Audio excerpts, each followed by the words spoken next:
All good? We are live. Perfect. All right, well, we're at 7:04 p.m. This is the July 24th meeting of South Kingstown's Affordable Housing Collaborative Committee. I guess we will start off with a roll call, and we can go to my left. Brian Smith. Sue Mittendorf. Rich Morrissey. Amy Crawford. Joe Murphy, liaison to the planning board. Pete Swain. And Josh Port. And we also have Jamie Rabbit here from the planning department. Okay, so in a first order of business, we need to approve the minutes from the June 24th, 2025 meeting. Did anybody have any comments on things they might want to change on those, or are we feeling good? I'm good. Motion to approve. Okay, do we have a second? Second. Beautiful, all in favor? Aye. Aye. Okay, motion passes, minutes are all good. So on to item D, which is correspondence and public comment. Looks like we have nobody from the public, but any correspondence that has come in towards us, anything new? Not that I'm aware of. Okay. Sounds good. Okay, so speedy start to the agenda today. So getting into some new business, the first item is a discussion on inclusionary housing and comprehensive permit process under Rhode Island law. I basically had a very good discussion with Jamie on this over the phone, and just sort of getting into a bit of the ins and outs of the different pieces. I know we've discussed this at past meetings as well. I had a couple of ideas, some off the wall, some a little bit more mainstream maybe for, what we might be able to do to try to make our town inclusionary zoning maybe a actually useful tool for putting some more affordable housing out there. And Jamie had some great context and sort of counterpoints there. So I think others probably have other thoughts for this as well, but what I wanted to do is sort of get some of those points that were made sort of brought to this broader group to get folks' thoughts and just to sort of share that conversation. So I think, I don't know, maybe if you feel comfortable, we can start with you, Jamie. I can give a brief. Yeah. Again, I'm going to fly at like 10,000 feet. I'm not dropping down and doing touch landings or anything and takeoff. So we're still kind of flying a little bit high and looking at the broad aspects and the differences between the two.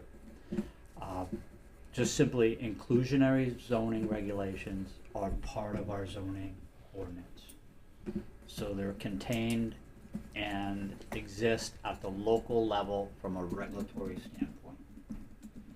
Comprehensive permits are actually, in essence, not in our regulations. They're a section of Rhode Island law that allows a developer to submit an application under Rhode Island law, which gives them the ability to seek relief from regulatory requirements contained in the zoning regulations and the subdivision regulations. So again, one lives locally, one kind of lives, we'll say, up in Providence, okay? But both can be utilized within South Kingstown. With regards to inclusionary zoning, it only applies to a residential development that has 6 or more units. So if you're doing a 5-lot subdivision, you can do all market rate. If you do 6, you're then required under a section of statutes that change to do 25% of those units affordable. When you do that, you do get a density bonus. So we'll kind of just use a 12-lot subdivision. So if someone has the ability to do a 12-lot subdivision, 25% of those, or 3, would have to be affordable. Now, based on the acreage and the number of units, applicants get a density bonus. So for discussion purposes, let's say they get 3. Alright, so the regs say 12, they do inclusionary zoning, they're required to do 3 units affordable, but they get a density bonus of 3. So that 12-lot subdivision becomes a 15-lot subdivision. you recall, I said you had to do 25% affordable. It's 25% of affordable before the density bonus. So in reality, when someone does inclusionary zoning, you don't get 25 affordable. And in our experience, you get somewhere between 15 to 18% of your total yield becomes affordable. So it's less than 25 that you start with. The units that are considered affordable have to be deed restricted for 99 years. And if you remember that's a big difference between something else we're gonna talk about. So basically, 25% affordable, over 6 units, starts at your base, and then you get bonus market rate units. 99-year restriction. That regulation is mandatory once you're over 6 lots. So whether it's a 6-lot subdivision or a 6-unit condo project or a 6-unit apartment building, mandatory inclusionary zoning once you trigger 6. So what we're seeing is some developers. So is there an acreage? No, it's units. Minimum? No, Okay. it's units. Okay. It's driven by units. Okay. So if you could do a 6-unit apartment complex in a Mhm. zone that allowed it on an acre, Okay. it's devoid of Yep. acreage. Okay. Acreage comes into factor when you're looking for density bonuses and how much acreage you have in calculation and developable land. So that's the only way that's factored. That determines what your original number of market rates. So when he said 12, that would have been based on the area and what the zoning is. Yeah. So if it was, 12 acres. Yeah, one- right, one acre. right, without the So- density. So the acreage comes into effect on the original calculation. Yeah. What's allowed Yeah, with the road. okay. But you it's not a critical factor because someone could have a 10-acre piece of land. 8 of it's wet or wetlands, and you only have 2 acres buildable, Yeah. although you start with 10, you Yeah. end up with 2, and then you look Yeah. at developability of the 2. Yeah. So again, more than 6, 25% affordable, 99-year deed restriction, and then you get a bonus. And that's required for anyone applying at the local level. Under a comprehensive permit, which sits in Rhode Island law, a developer could come in for that same 12-lot subdivision that I referenced. Under Rhode Island law, they're required to do 25% affordable. They don't get a density bonus. But they only have to deed restrict their property for 30 years. And a critical aspect of the comp permit is they can request relief from any aspect of land use regulations as it relates to zoning or subdivision.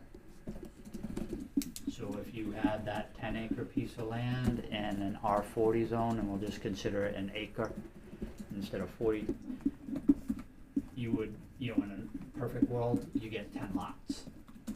A developer could go to that R40 zone, put a cul-de-sac in, and say, I want 20 lots.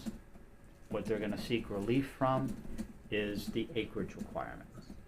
They may also seek relief from setbacks, they may seek relief from landscaping buffering, they may seek relief from the width of the road or the quality of the road that has to go in. They may, if it had to be a public street, they may say it's gonna be a private street.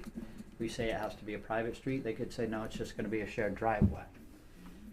And the nature of the relief granted, planning boards have limited ability to say no.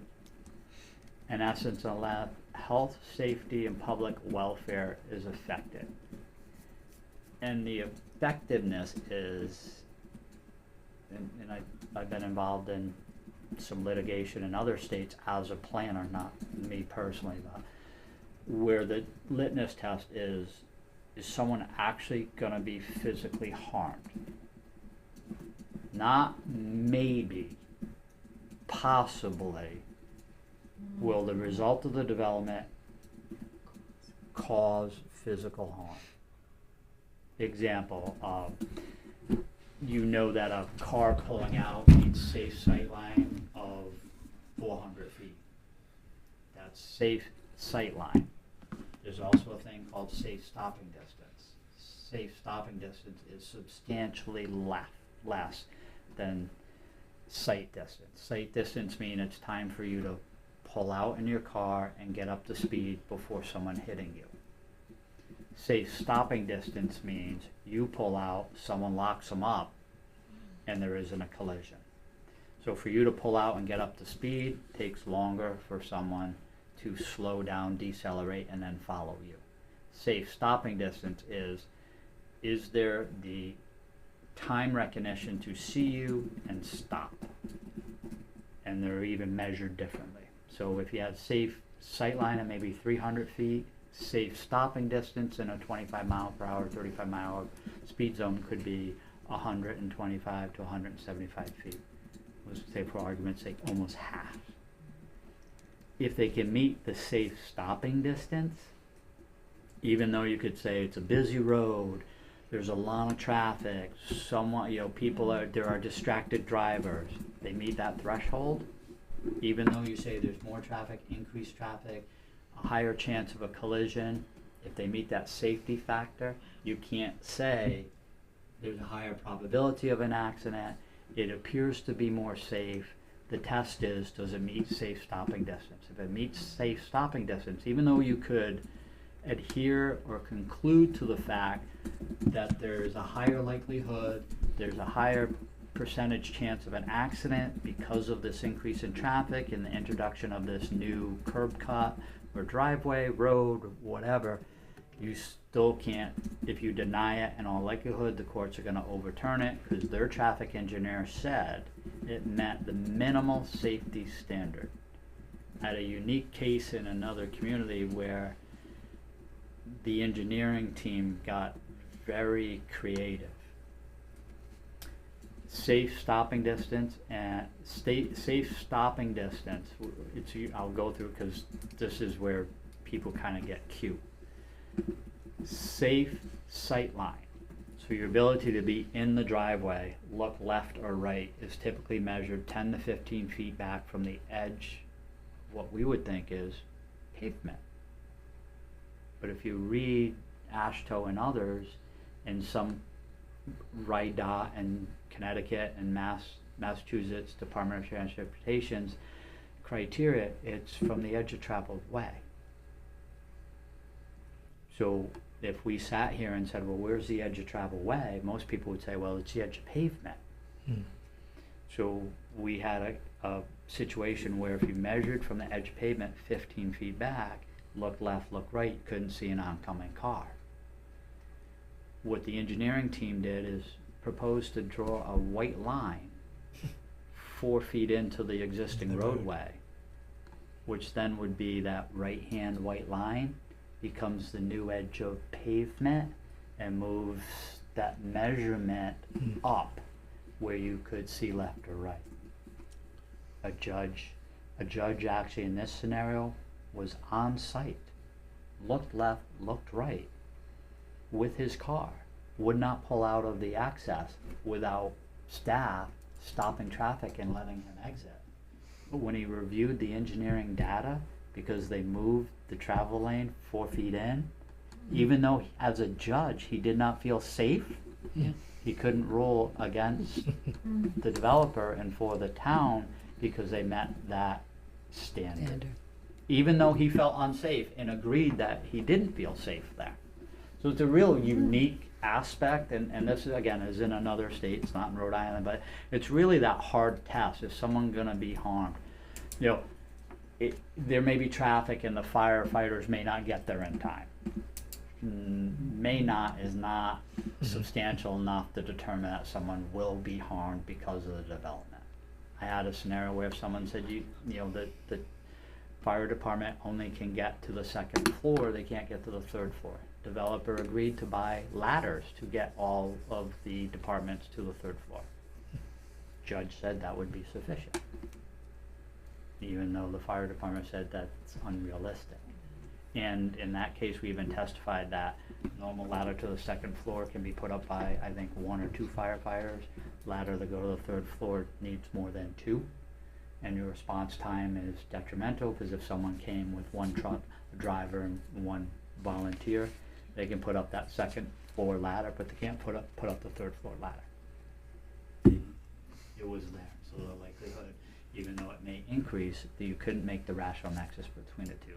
So it's a really hard, and Joe can attest to this, because council reminds the planning board all the time, that the test is pretty hard for the town to prove that a new development seeking relief for density or for a side yard setback is detrimental to the life safety of a resident, right? So if, take an R40 zone, someone decided that it's supposed to be 1 acre house lots, the fact that it's gonna be half acre house lots, does that really affect the safety of the residents of the community, either the traveling public in the street or the residents of the community? It's a hard test. I was going to ask you It's a hard that test. particular question, Jamie, and when you talked about the acreage, I had actually forgotten that the comprehensive permit didn't allow increased density, so that's where the inclusionary zoning Well, is really. Let me- Well, I can take a comment on that. So they don't allow you to increase the density as an automatic, but Well, that's what I'm thinking, if you So- can make a one lot into, a 1 acre But lot into two. go back to so inclusionary zoning, you have to meet the zoning regulations. Okay? And you get the bonus. You don't get an automatic density bonus with a comprehensive permit, but the comprehensive permit allows you to ask waivers from any standard contained within your land use or subdivision regulations. So if it's an R40 zone, you're not getting a density bonus, but you're gonna ask the planning board to waive the minimum lot requirements from R40 to R10, which gives them 4 lots per acre. And if it isn't gonna affect health, safety, public welfare to an extreme detrimental bar, the developers basically allowed to be granted that relief. So let me just add, so there is no specific density increase, and that's the way that's pretty existed in the past. As of this year, the regulations, they have specific guidelines. So what it says is that for 25% affordable housing, that the developer can increase it up to 3 additional units per acre, which is pretty significant. If there is And the comprehensive. yeah, if there's no infrastructure, and if there is infrastructure, they can go up to 5 additional units per acre. Then that's with 25% affordable. There's also guidelines for 50% affordable and 75% affordable. So, and those numbers go significantly up. So, it may not be a hard, fast number, but there is guidelines, and it would be very difficult for a board to enforce less than that. And then the other thing I'll just say is on that health, safety, welfare, any developer is going to come in with their staff, their professional engineers. So in general, it would be an abuse. It would be the abuse of discretion for the planning board to go against a professional testimony unless that board member had specific firsthand knowledge himself. So it's very difficult when the engineer comes in and says, the traffic's safe or the weather. And a lot of those environmental issues, truthfully, are contained by outside agencies. So whether it's a septic system or which would be DEM, or it is groundwater, which could be CRMC, they're going to ultimately say yes or no.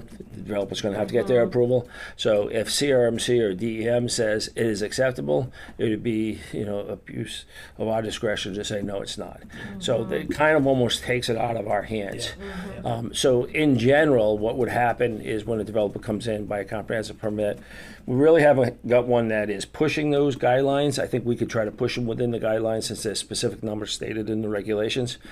But in general, our approach is to look at what's the impacts and make sure we mitigate the impacts through conditions of approval versus turning it down. And remember, I started off my discussion and say I'm flying at 10,000 feet. Yeah. So to Joe's point with regards to changes in the legislation, the development community wanted some assurances in their discussions that if I do a comprehensive plan, I have certain entitlements. So the legislation added wording that gave the developers for comprehensive plans pretty much some entitlements with regards to the additional density they can ask for. It's untested case law, and I still have a feeling that there's gonna be a development or an application in a community in Rhode Island if the legislation says you're allowed to get 5 additional units, the developer's gonna ask for 10, because they didn't make Well, those. that sort of happened in Johnston. They didn't make those hard and fast numbers. They kind of said, look, if you apply, here's what you're automatically eligible for, but they didn't take out the language that says you could still ask for relief from any section of the regulations, et cetera, et cetera, et cetera. So it's untested right now, so there's some uncertainties about how far the development community will push those entitlements. And it's kind of a broad brush, because if you think about, if you're in an R10 district, which normally you would be allowed 4 units per acre, and you did the comprehensive permit, you get an extra 3, you're doubling it. Which isn't, which is quite a bit. But if you're in an R80, Right. you got 2 acres, you normally would get 1 on that 2 acres, now you get 7, so now you're multiplying it by 7. And if you go with a 50%, you could be multiplying it by 10 or 12 or 15 times what the zoning allows. So again, it's kind of that as a stay tuned kind of scenario.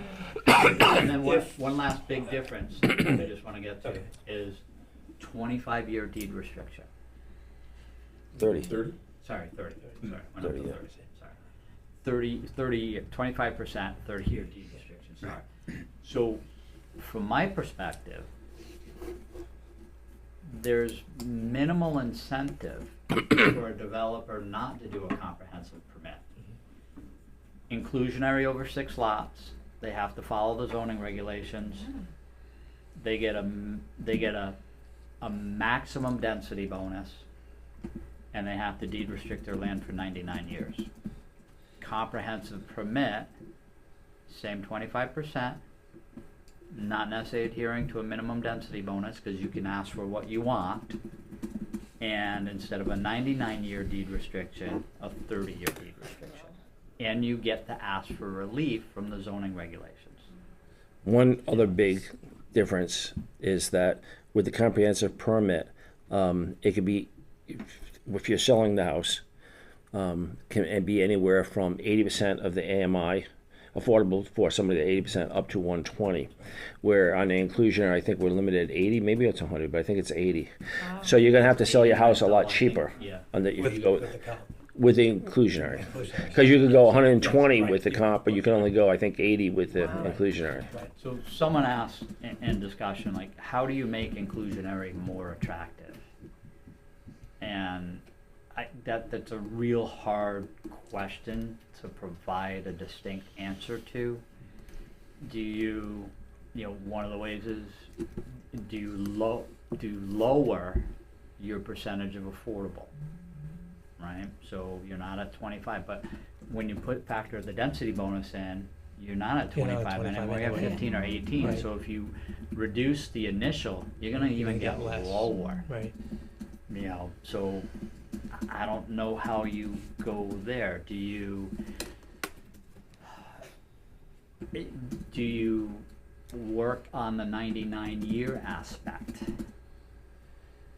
That there are a few things you could manipulate, but I still think in most instances, because you have to be regulatory compliant in all other aspects except potentially your density bonus, height, setbacks, road standards, sightline, density, all those things, you have to meet those standards.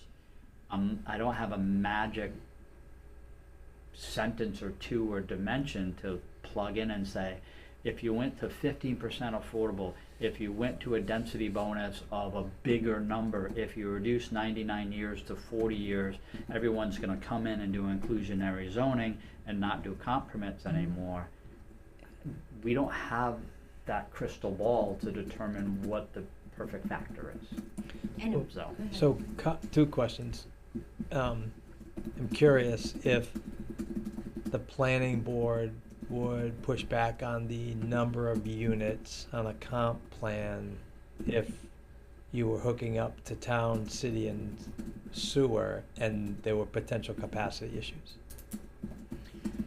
So as part of the comprehensive permit process, you have to deal with water and sewer. So that is addressed early on. Okay. But in an example, if there was capacity in the street enough to supply your project, Mm-hmm. but then that meant the next lot didn't have capacity, Mm-hmm. right now that's not a factor. Okay. It's capacity for the For- project for that's the being right, reviewed. Okay, yep, Okay, the Yep. town can't say, well, that eats up capacity of the whole northwestern part of Yeah. town, it's Yeah. capacity at the time you apply. yep. So if I was in that position, if I'm in the planning board and the project comes in front of me, right? It's gonna be difficult to turn down the project if, let's say, you're running into a sewer capacity. Because from an engineering perspective, right, sewer is pretty much socially dosed. It's in the morning you have a peak, in the afternoon you have a peak. So from an engineering perspective, what developer's gonna do is they put a holding tank and then they pump, every half hour for the same amount, get rid of those peaks. So that takes care of that. So that would do that, yeah. Yeah, I have been involved in projects where they've exactly done that. They've metered their affluent on the offloads. Yeah. So we'll hold our peak from 5 to 8 and we'll send it to you at 2 in the morning. But what I would try to do, thinking that even if they have the capacity, but the next person down the street is going to have a problem when they go to build, which I think is kind of unfair because these other people have been paying taxes for all this period of time. So I would try to push that as a condition of approval that they engineer in some where it's time dosed versus socially dosed, even though it's a little more expensive as part of the project. That's what I would push for as a condition of approval to approve something like that. I wonder from an affordable housing point of view, not considering in particular planning, is it a moot point for us to think about what we can do on a local level when the statewide, the law is actually already going to get us the most number of affordable housing, houses, if that's what we're thinking of. So I'll say that. You right? speak up. So, as much as I like affordable housing, I think the comprehensive permit has negatives to it or things that are potentially unfair. And I also think that even though it seems like in order to propose a change in our inclusionary zoning would be maybe not as good as our inclusionary zoning now, I think if you look at it that way, you're looking at it the wrong way because our inclusionary zoning is not being used. Now they're going to the comprehensive permit. So even if the new inclusionary zoning is not as good for the town as the old inclusionary zoning, but it's the tool of choice, which gives us something better than what their other option is, I think that's something you need to think about. Do you think you could make it better? I think that although there's some difficulty, I think that there are things in the inclusionary zoning that you could possibly look at to make it better. So one of the things about the comprehensive permit is that all affordable units have to be compatible in size and basically architectural. Like I said before, I think that is fine when you're building a standard ranch house or a raised ranch and make this affordable, that's fine. But when you're building something down there, the oceanfront and the market rate house is $1.5 million, should we be doing an affordable house and somebody, pay $275,000 for it? Wouldn't it be better to have, instead of one unit, have that? I recognize that voice. Instead of having one unit, have maybe let the developer do two smaller ones, maybe not exactly compatible, still very nice units that are duplexes that are 2 bedrooms or something like that, and that we give you more units. So that I think that there are some possibilities, but I do think yes. The first thing you're going to hear from people is well, why would we want to change our inclusionary zoning from 99 years to 30 years? We're just going to create a problem. Well, guess what? It's not being used, right? So right now, or let's say 99 years to 40 years.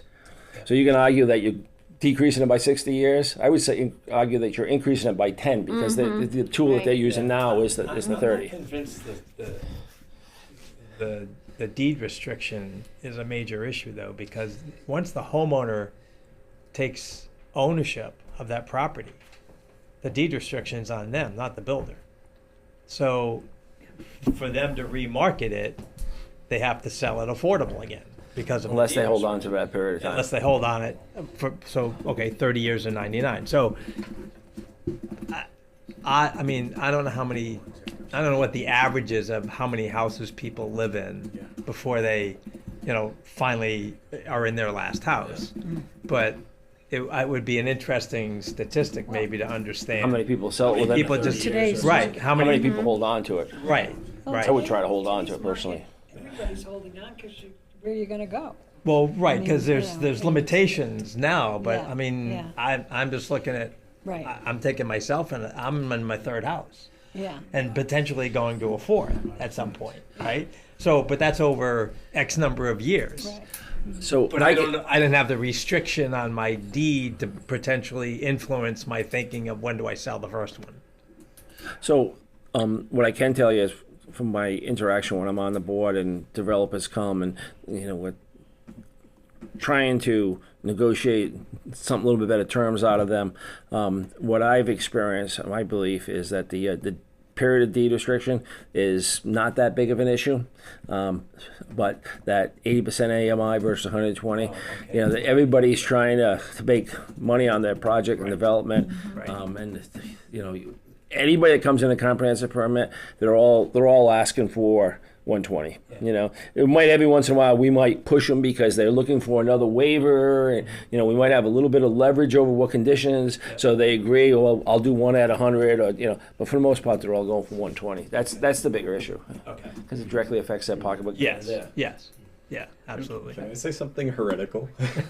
So, I brought this up on the conversation with you, Jamie. At the time, you had an answer that sort of was like, okay, yeah, maybe that wouldn't work. But I've been thinking more about it, and I think it actually might be the best option. So the thing I had proposed is, like, hypothetically, right? And there could be other reasons why this doesn't work. So please tell me why it doesn't work. But hypothetically, let's say you could, instead of requiring a certain percentage deed restricted affordable, you say, provided you can sell the rates or sell the units at the first sale, like no term, just at the first sale at a certain percentage of AMI, then you have no deed restriction requirement, right? So if you are able to inherently make units that are small enough and that are efficiently built enough that they are inherently affordable, like the kinds of homes that we need to build more of, then you don't need to have the burden of the density bonus, or of the the deed restriction. And so Jamie made the very good point that if you're doing this, none of those are going to count towards your 10%, right? So you're essentially making your hole deeper by doing this. And I completely agree with that. But the thing that I've sort of been thinking about more, and especially over the course of this conversation, is I just think we should acknowledge that 10% is sort of an impossible goal. Like, here's sort of what I'm getting at, right? So the status quo we've talked about is the comp permit, where most people who are doing these large projects are doing the comp permit. We're getting 120% AMI, which is not even particularly affordable to begin with, and these things are falling off after 30 years. So, like, if you have a town that's at like 4% overall affordable, and you want to get it up to 10%, like, you would need to be building a substantial fraction of the total homes already in the town within every rolling 30-year period in order to even hit 10%. And all that does is get you out from under the comp permit sort of, hanging over you, but you're still probably doing this with mostly 120% units, which is not really helping the little guy too much. It's I'm not saying it's not worthwhile, it is, but it's not really firmly addressing the problem. And so we're even talking about now, like, okay, what are ways that we can maybe affect the town inclusionary zoning to make it work? And one of the options is, well, maybe you lower the percentage AMI. It's like, well, okay, well, now it's even harder. Like, it's an even lower percentage of how we're going to get there. And so I think if you just sort of take for granted that, and we talked about this as well, Jamie, but the 10% is sort of like an arbitrary goal in a way. Like, it's set up in such a way that a couple of urban communities that already hit it are basically not required to be under the comp permit, whereas it's the same for everybody, right? Like it doesn't matter what they started at. It's just we're going to say 10% of the floor, whether you started at 4% or whether you started at 15%. And so you have some communities that are really struggling to hit it, and other ones that don't even need to try because they're already there. And like the thing I hadn't really realized is that it seems like for the communities that were already there, that's why they have such a high percentage. It's not that the comp permit was more effective there or that they had some really effective affordable housing committee. It's more just like this is where the HUD units are already concentrated. So ultimately when I'm thinking about this, it sort of feels like that's, if you want to solve the problem, the 10% is more in the way than anything. And again, like it's heretical. So please, like, I have a little bit more in the spiel, but then please tell me where the holes are. But basically, what I'm thinking of is if you ignore that, at least at a broader level, right? Like think like a nationwide level, the solution, or even like a worldwide level, the solution feels like it has to be on the supply side. Like it just doesn't feel sustainable to have the government like constantly prop up these homes that are too expensive because they're too big and they don't meet the needs of what people actually need to live in and what's actually inherently affordable. And so it's just forever this problem of having to try to push public money into it and sometimes private money into it. But it just feels like it's not going to work. And it feels like the way that it's going to work better is if you're building homes that are actually cheaper, in terms of cheaper to construct, cheaper to own, cheaper to maintain, whatever else, and building a lot of them so that the market effect is keeping the prices down. And I know on a local level, you can't solve the problem. You can at least maybe start some momentum. Like maybe you can try something and then the next town over says, wow, they're building a ton of housing. Like maybe we could try something like that and have people work in our businesses actually, instead of, having them have trouble to find employees. Josh, But what are you saying will incentivize people to make these types of houses? the idea would be that the new like inclusionary zoning process for the town would not have an affordable like deed restriction requirement. Oh, just So you would cost. still be making deed restricted units through the through the comp permit process. I would still think like you could have a mechanism for that if people wanted to, for example, have a more favorably reviewed project. Like go for it. If you want to deed restrict, sure, especially if you can do it at a lower rate. And like I think there's always going to be a need, especially at the very low AMIs, like regardless of how cheap the market rates get. So there's going to always have to be some mechanism for building some of these. But I think rather than building a whole bunch of 120% ones that, again, like it's helpful, but it's still targeting people who are kind of above where I think the greatest need is, I would rather try to do something to like actually make stuff that's affordable for workers. And the other thing we've talked about a lot is like with the 30-year versus 99-year, the 30-year gives you that opportunity if you stay in the place to basically get a huge generational wealth, like sort of windfall where you all of a sudden are off of the deed restriction and it's like, wow, I can sell this at market rate. That's amazing. And now you'd basically be saying that is like, you don't even need to stay in it for a certain amount of time. Like you can just treat it like any old house, and it just, to start, like that's the requirement. Like I could see issues where it's like, okay, maybe cost of construction goes up a ton in the middle or something. And so all of a sudden they thought they could do it for like 80% AMI and now it just doesn't pencil out and they have to go higher or something. Like maybe there's some sort of a mechanism that you need to, like maybe some sort of a fallback plan for in that case, and say like, okay, like, maybe we'll, I don't even know what the off-ramp would be, but like, still workshopping. But I still think that if you compare to the status quo, which is, again, as Joe's saying, like the IZ is not being used at all. So like any good that it could be doing is not happening. And the comp permit is sort of the bar, like that's sort of the floor. Not that it's not being used at all, it's used very little. Very rarely, Yeah, right? it In has to specific be. Yeah, we cases. just had a 19 lot subdivision who Yeah, used. so So Well, that's something. So did that one Yeah. use the inclusionary zone? Inclusionary. It did, So okay. we're at 7:45, and I know a couple people have some time constraints. Oh, yes. tonight. I forgot about But that. just- Good point. Josh and I had this conversation, and which was a great exchange of information and ideas. A lot of things Josh said I had about and a lot of it, there's no magic way to get to where you want to be. There's only efforts that you can undertake. And some of the things is Josh is putting out good ideas. my role over 37 years is to take those good ideas, try and turn them into regulations, but also think like a developer.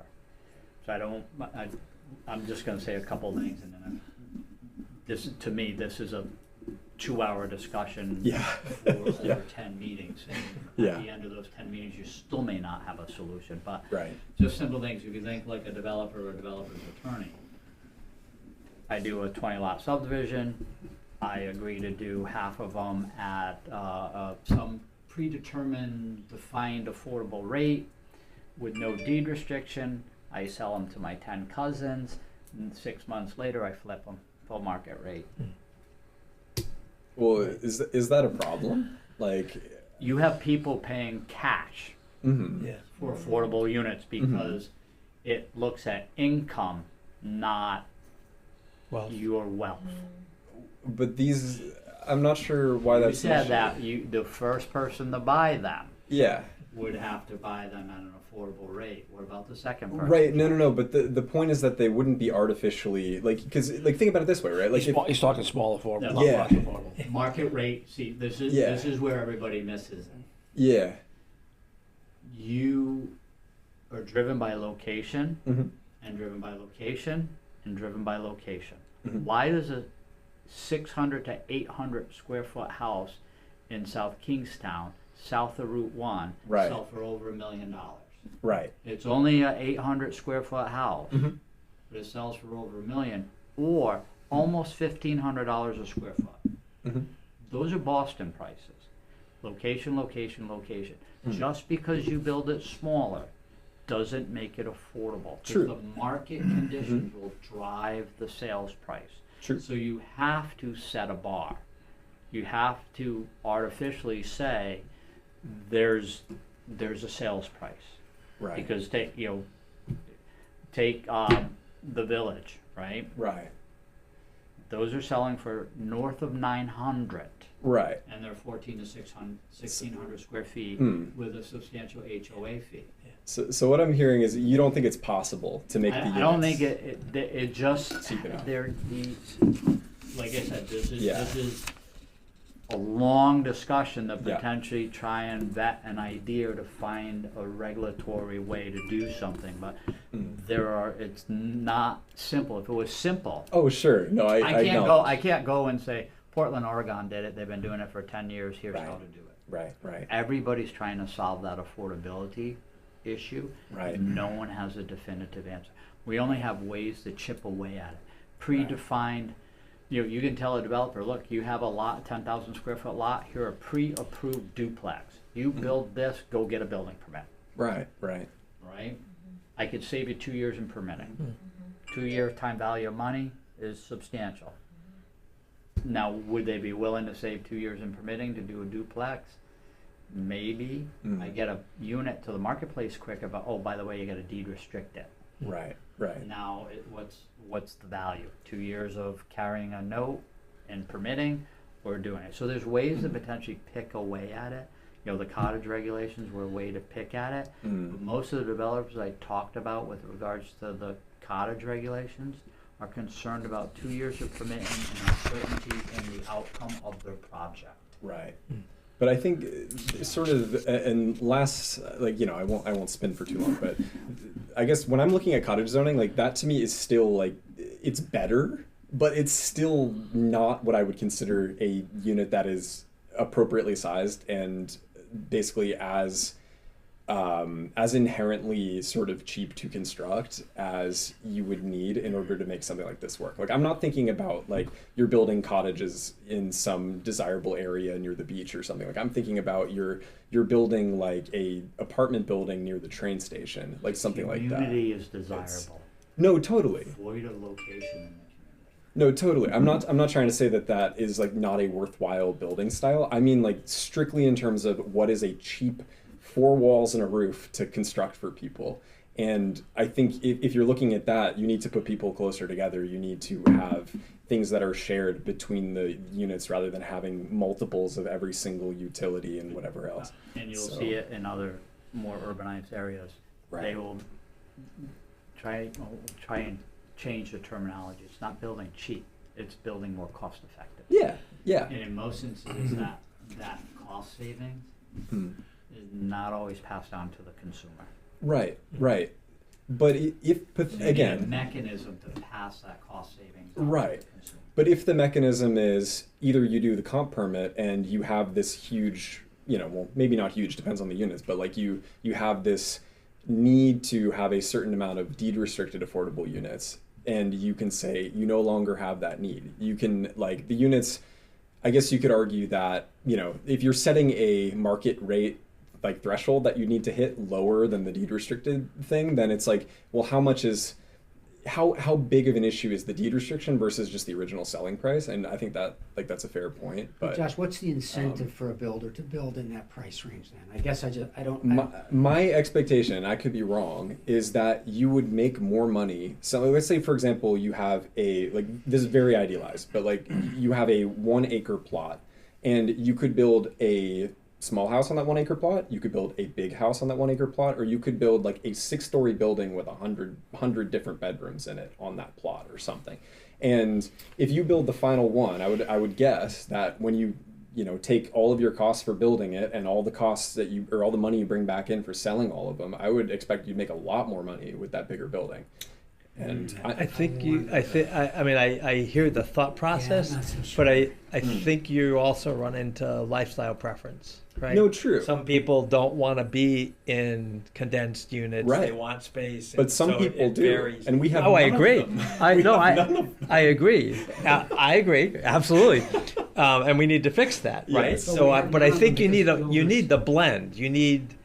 You need housing and units that can have a little bit of space, and you need some density in units where maybe you don't have maybe you have an ownership model where you're leasing but you're owning part or something to make it affordable to get into, to not have a big down payment and other yeah. things. I mean, there's all different ways I think you could finance it or look at it, but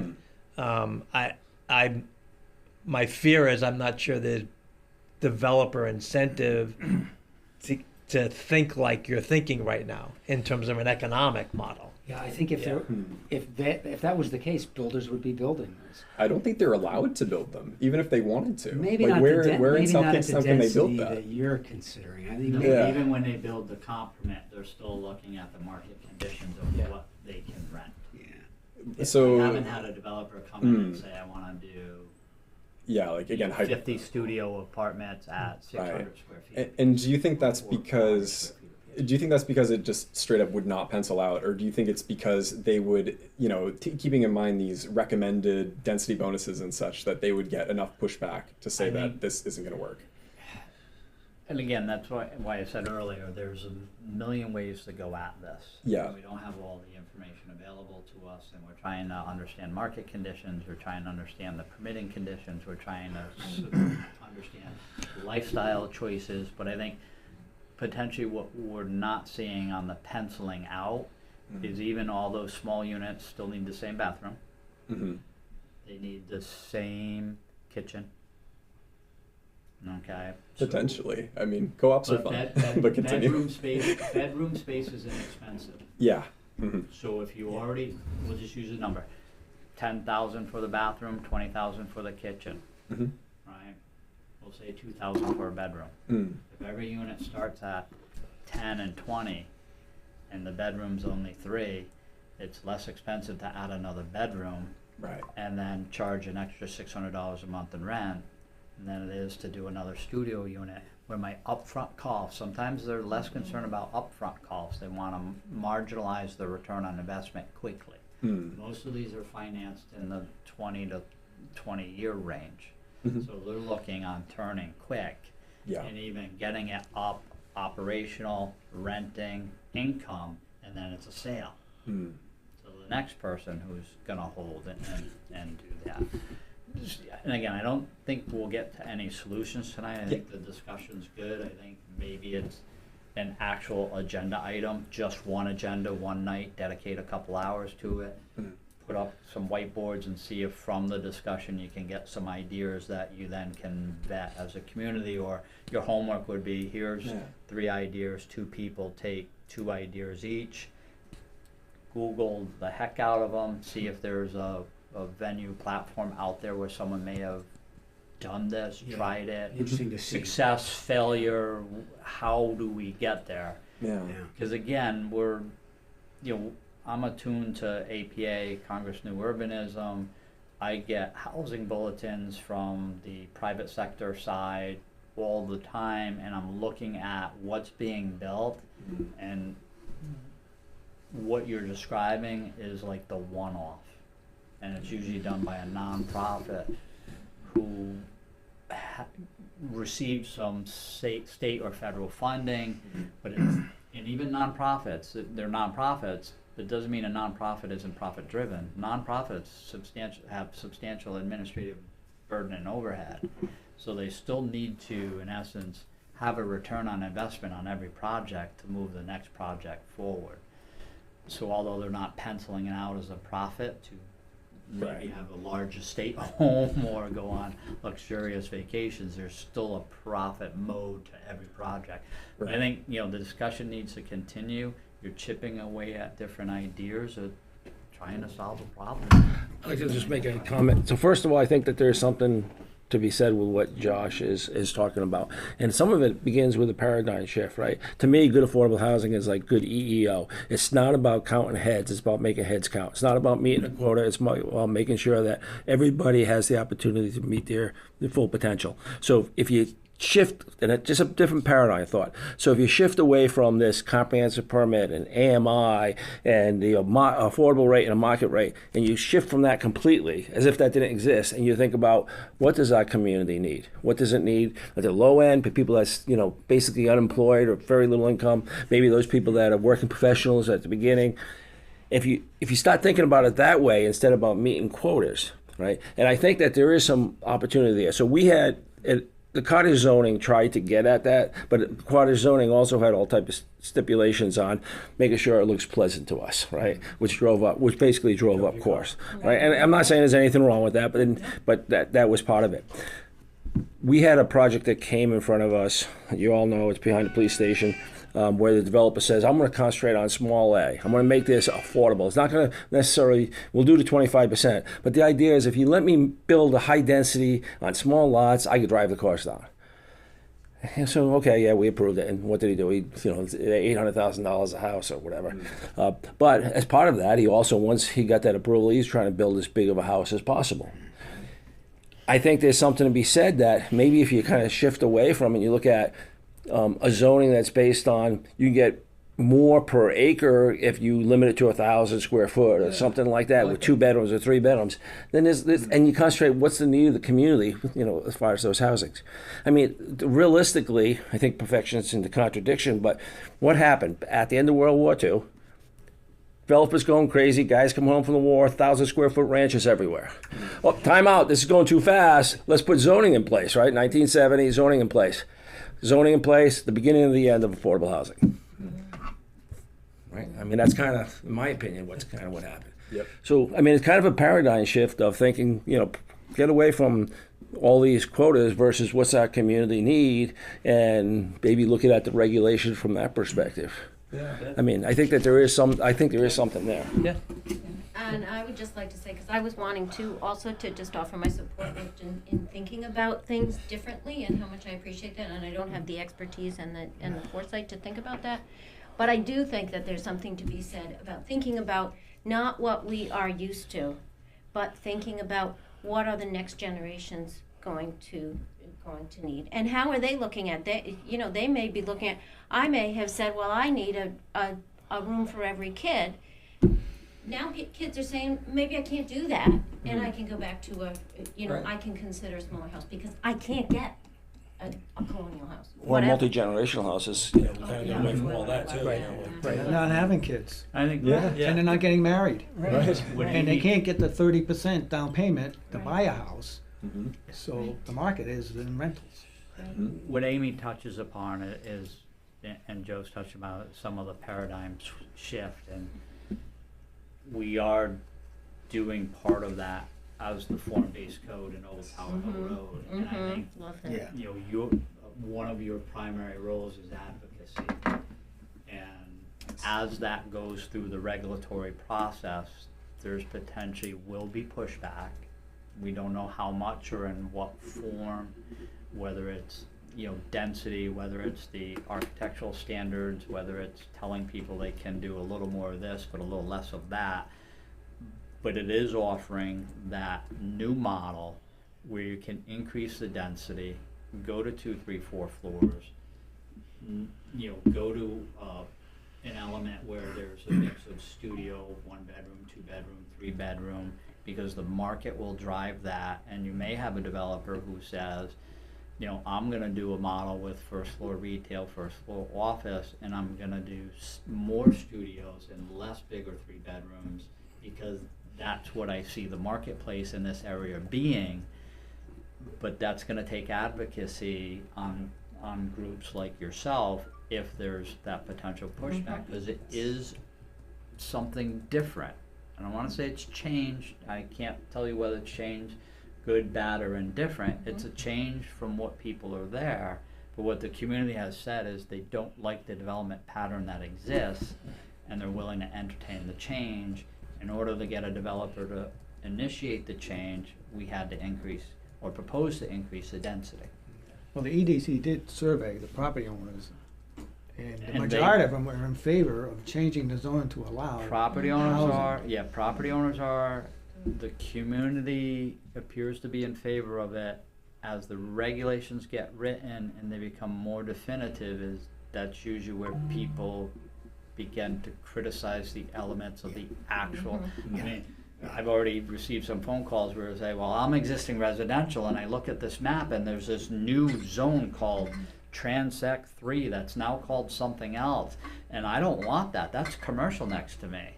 And it's like, you're next to highway commercial right now. and there's no architectural standards, and they can go to 3 stories, and there's minimal landscaping buffering, and there's minimal setbacks. At least with this, there's some potential knowledge of what, if it's built across from you, what it will actually look like. Where the unknown now is, CubeSmart is a good, and I'm sorry, I apologize. I know the name's changed. I will probably forever call it CubeSmart, even if it goes through 6 different name changes. To me, it's CubeSmart. Just like Benny's is Benny's, the Ocean State job lot, right? So you'll see that from me, but that's done on our traditional zoning code. If another one came in, if that person's successful, fully rented, and all of a sudden the phone's ringing off the hook and another property becomes available, that can happen. So it's advocacy moving forward for at least the attempts we're making now. But I just want to kind of give a plug for Josh for maybe, leaving everything open, thinking about a paradigm shift. I mean, I could see a case where we say that in order to get more affordable housing, we're going to get rid of the inclusionary, we're going to get rid of the requirement for the developer to do affordable.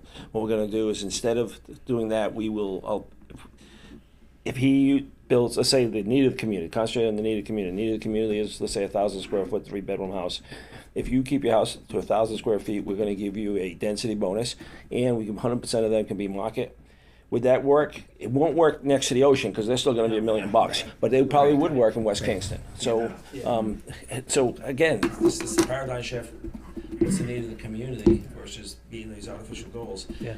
And in order to get affordable housing, get rid of the affordable housing component of a certain regulation. Not all of them, obviously, but so I think it's all open. Yeah, I mean, appreciate it. Yeah, Good discussion. Yeah, it seems like, and I think you're right, Jamie. I think this is going to be probably a lot of discussion that we're going to have to do in coming meetings and things. But yeah, this was really helpful for me, and hopefully everyone else as well. And I would propose that we push it to, sort of old business for the next agenda, and we can continue talking about it. I like the idea of looking for other ideas and like things that other communities have tried. Like even just, if you have an hour and just want to look around a little bit and see what might strike your interest. Like, it almost lends itself to a brainstorming session with the yellow stickies, Yeah. Well, that's what I'm saying. And bring some developers in too and have one of those. It's one meeting that you dedicated to it.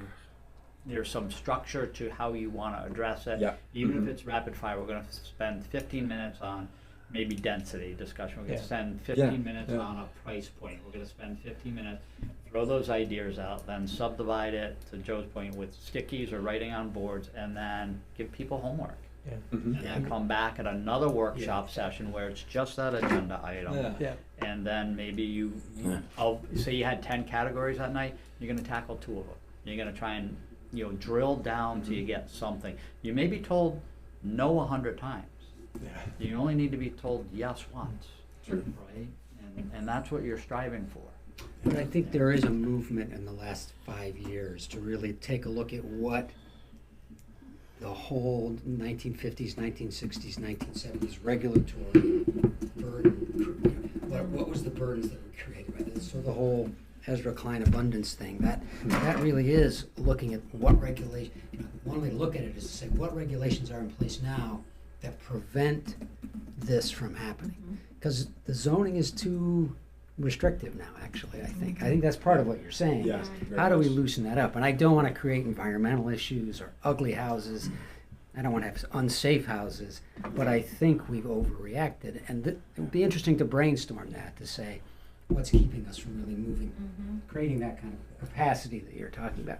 Some of it is greed, and I don't, that the only way you And that's what I'm saying, find a developer that is willing to, well, I don't know. It's interesting when you see somebody. When Matt Davitt built his $6 million houses, where's his conscience? yeah, well, I don't know. he's And one again, of. we can, the difficulty is there are good examples of good developers who are building neighborhoods and assets to a community. And there are examples of other developers where it's a financial spreadsheet and it's just a mathematical equation to them. Yeah. And like a little over a year ago, I had a developer in another community say, well, what do you think would happen if I propose something like this? And I've known this developer for years, and he was looking at something someone did in another town. I said, how fast do you want to be run out of town? And he says, but it pencils out beautifully.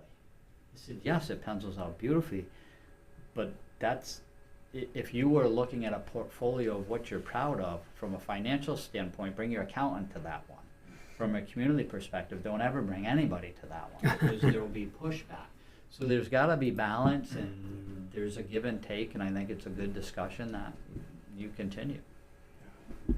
Awesome. Yeah, I mean, I think a good example, I think it was North Providence did it. They built the houses with the duplexes, so they sold, the owners basically bought the houses and could rent out the other unit to give them supplemental income to basically own but you basically were creating 2 units for one individual to create a rental and a ownership in the same process. Yeah. So I think there's different ways to think about the problems for sure. I'm Absolutely. I'm yeah. assuming they're being successful in that model because it was in the news. I haven't heard in the news that it's failing. So Yeah. but yeah. I gotta go. Sorry. Thank you. Yeah. Great. Thanks. Yeah, well, again, very good discussion. I think maybe we can, depending on if there are other very pressing items for the next agenda, maybe we could make that a discussion about this. If it seems like there are other important things, then maybe we can sort of hold it in reserve and do it at a future meeting. But I would definitely like to keep talking about this, and I will. I'm definitely interested to do a little bit more looking myself. So yeah, I think that's great. Any last points, or should we move on to the next thing? Maybe to that point, Mm. I think the next meeting, both you and I are not going to be here. Oh, it? is Was that- it August or September? I think September. Oh, September, yeah. okay.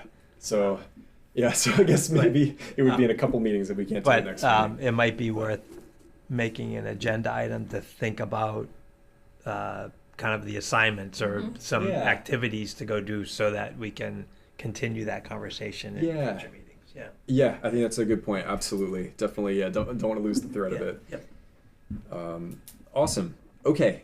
Well, let's move on then to so we have the discussion on missing middle or regulatory updates to cottage regulations.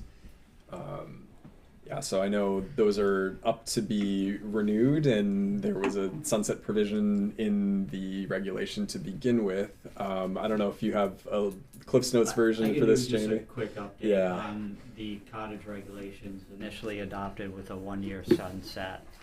When they were up for readoption, staff recommended no sunset. Planning board still wanted to sunset it at 2 years. We went to the town council, still recommended as staff, no sunset. Planning board still wanted 2 years. Council sided with the planning board, the regulations sunsetted, and everybody wants to know why they sunsetted. So, that's the short of it. We, when everybody started asking the question of why did it sunset, well, 2 years ago, that's what everyone wanted it to do. Staff recommended that it not sunset. Again, as a planner, if you put something in your regulations, be prepared for the outcome of it. And if it is abused, then you modify it or take it out of the regulations.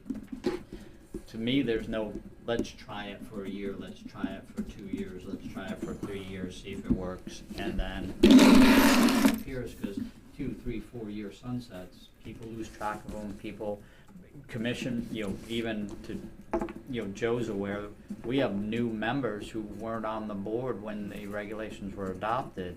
I had a council member say, don't forget, Jamie, you may need to explain missing middle and cottage regulations to me and other council members, because we weren't on the board when cottage regulations were done, 3+ years ago, and we weren't here in 2019, 2020, 2021, when Horsley Witten did the missing middle study. So you may, just don't think, yeah, cottage regulations, everybody good, they sunset, let's readopt them, no sunset provisions. I may, on Monday night, be walking them through a little more background on the cottage regs. So they will be before the council. So just to be clear, they have sunsetted at this point? They have sunsetted. They sunsetted in March of 2025. Okay. So we're working to get them back before council, do an order of notice, and have a public hearing to put them back in the regulations. The planning board, in their discussions, did state that they were comfortable of not having a sunset provision in the regulation this time, and just put them out there.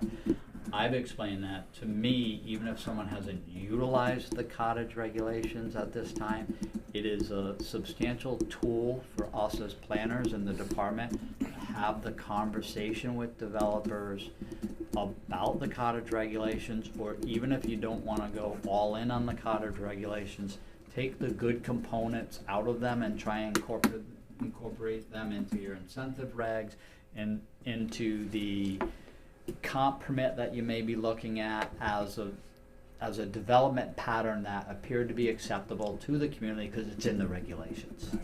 So I think it's still an important tool for us. With regards to the missing middle, we're moving forward on our form-based code regulations. If you can jot down an important date, would be July 30th, which is next Wednesday night, where Able City East, Pam and Jason will be here from Able City to do a presentation. They'll also be in town for 2 days working on other aspects of the regulatory changes. So that's an important meeting. And again, advocacy is a good role for you. So again, at that night, saying, hey, we're here, we're listening, and if we have concerns, voice them. I'm not here to say just applaud and say get these through. Work in a cooperative manner to get the best product we can from a regulatory perspective and get them on the books. And time will only tell how successful the community is. Yeah. Because this is a regulation that's going to take time to bring to fruition on the development side. If my memory's right, weren't there issues with the planning board adopting the missing middle proposal? I remember talking about this, like, I think it was the Yeah, first so month I I'll joined. go backwards a little bit. Yeah, So, yeah. yeah. That's good. Horsley Witten in 2019-2020 was retained by the town to look at missing middle. Yep. So missing middle basically is from a single-family house all the way up to a large apartment complex at the left and right-hand side of the straight line graph. In the middle are duplex, triplex, quad, stack, small apartments, big mansion houses. The planning board adopted cottage regulations, and for the time being, there's a faction on the planning board who feels that the changes to Old Tower Hill Road will in fact be a good step towards the missile middle. There's a second faction on the planning board who says that's not enough. We still need to look at duplexes, triplexes, and quadplexes in other areas of town. That hasn't necessarily gained a ton of momentum. It's I don't want to say it's not at the forefront right now. Joe on occasion brings it back up with them, and usually people nod, and then There's some people on to the that next- I think there's next some people that agenda agree, item. some people don't. So let me just give you my 2 cents, all right, and where it's missing and where, if you guys are interested in pursuing, you could pursue. So you're familiar with the zoning regulations and the land use categories. So there's a land use category for single family and for duplex, for multi-unit, that type of stuff.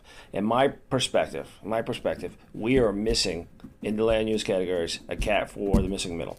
So our zoning regulations have for single families and what zoning districts is allowed. It has duplexes and what zoning districts that's allowed. The next one after the duplex is a multi-unit up to 12 units. Now, when you look at these land use categories, you kind of have to assume worst case. So when you say up to 12 units, from a planning perspective, we assume it's 12 units, right? So it requires that you have infrastructure. In order to do it, you can only be in certain zoning districts. You have to have sewer, you have to have water, Yep. right? Yep. So you can do a duplex, and then after that, the planning is all based on a 12 unit, all right? I believe that there is a piece in the middle, like a 4 unit or a 6 unit, that could very well exist on septic systems, could very well exist on wells. It could very well exist within existing zoning districts where there's large houses, all right? So I think that it should be a land use category for up to 6 units. Or up to 4 units, whatever you think it should be, right?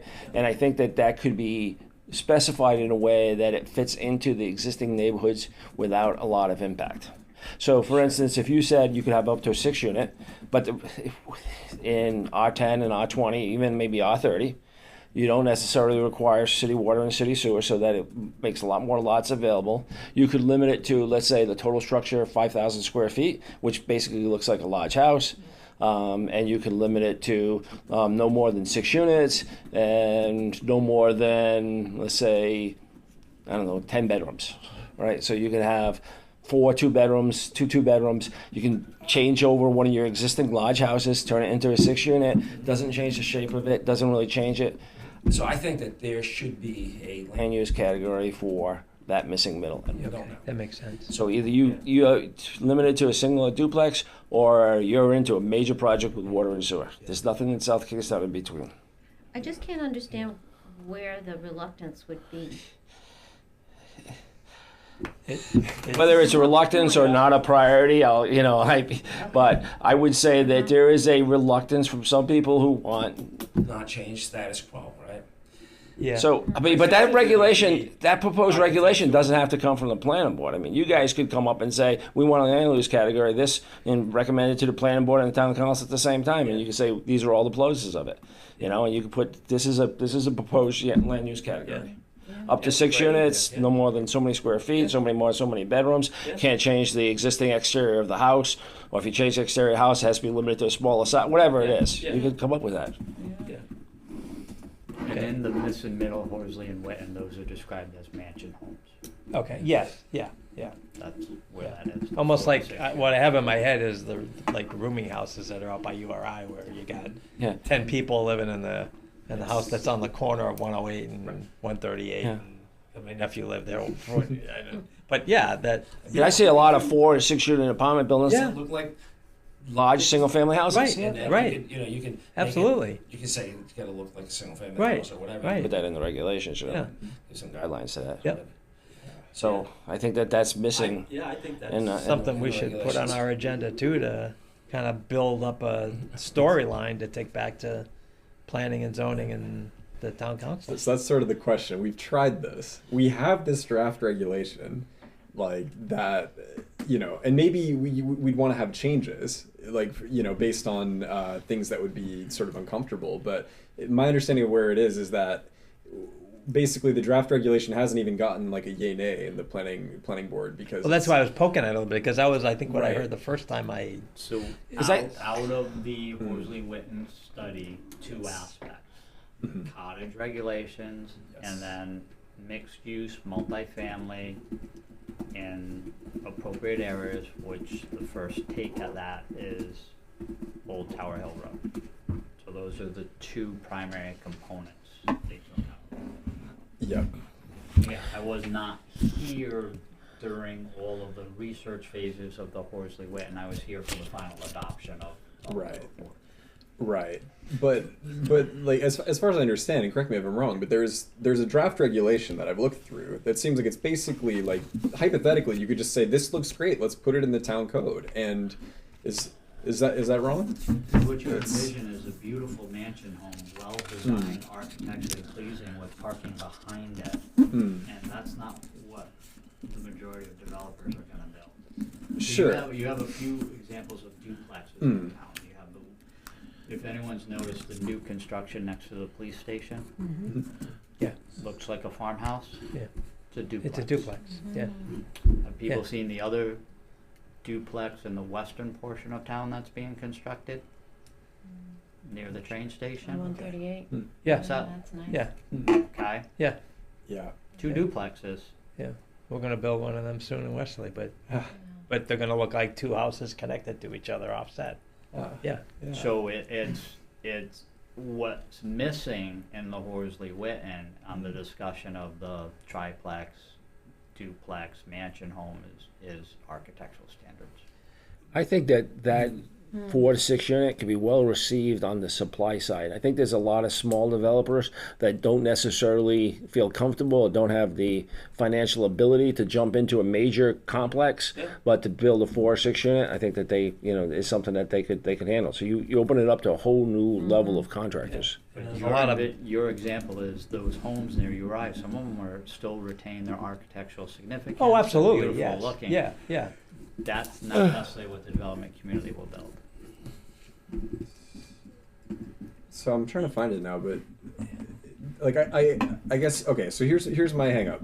My understanding is that again that there is actually like, and maybe it's not to the level of specific architectural standards. Maybe it was just like conceptual drawings of different building types. But I remember reading through like a sort of like Yeah, I 10 or- thought I remember reading some architectural stuff. Yeah, in and it, but and my at least my Just recollection of the fresh. hang up is we haven't been able to get any sort of feedback on that at all. Like it's not even like there's a gap in, you know, areas XYZ. It's just like we won't even look at it. So they used representative conceptual architecture to define what a mansion home is. It's not regulatory.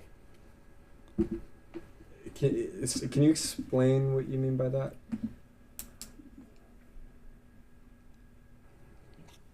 So if you're familiar with the duplex that's going up next to the police station, if I was giving you architectural examples or we'll say design examples of how a duplex could blend in a community and look like a single family home, Mm-hmm. as you drive by, you'd almost have to look twice to determine, wow, that's a duplex. It just looks like a nice old farmhouse with a wraparound porch. This is Right on 108. Right on around the 108. corner, Yeah. Right.